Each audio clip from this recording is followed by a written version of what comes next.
হঠাৎ করে একটু মায়ের বাড়ি যাওয়া হয়েছিল। আর এখানে জানো তো, একদম মটরশুঁটির কচুরিটা আমার এইবার বানানো হয়নি।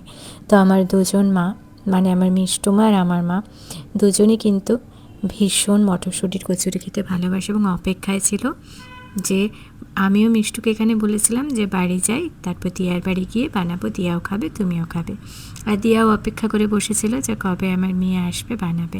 কারণ জানো তো, মা না মটরশুঁটির কচুরিটা বানাতে পারে না। মা একমাত্র ওই মটরশুঁটিটাও করতে পারে না, মানে ওই পুরটা একটু যে মাখো মাখো হয় সেটা মা করতে পারে না। জানি না, মা পেস্টের সময় একটু জল বেশি দিয়ে দিয়েছিল। আমার জন্য মা বানাচ্ছিল, খুবই মজার হয়েছিল। পেস্টের সাথে একটু জলটা, যখন মটরশুঁটিটা পেস্ট করে জল একটু বেশি দিয়েছিল। তারপর মটরশুঁটিটা যখন কড়াইয়ে তেল দিয়ে ভাজে শুকনো শুকনো করে, তখনও মা সেটা ভালো করে ভাজতে পারেনি, একটু জল জল ছিল। তাই যখন ওই পুরটা দিয়ে মা বেলছিল তখন ওই পুরোটা বেরিয়ে যাচ্ছিল, আর বেরিয়ে গেলে তো একদম মটরশুঁটির কচুরি হয় না। তো তোমরা কমেন্টে কিন্তু আমাকেও তোমরা ভাগ করে নিতে পারো তোমাদের ফার্স্ট এক্সপিরিয়েন্সটা, মানে কিভাবে তোমরা ঠিকঠাক বেলতে পেরেছিলে কিনা, নাকি মায়ের মতোই অবস্থা হয়েছে।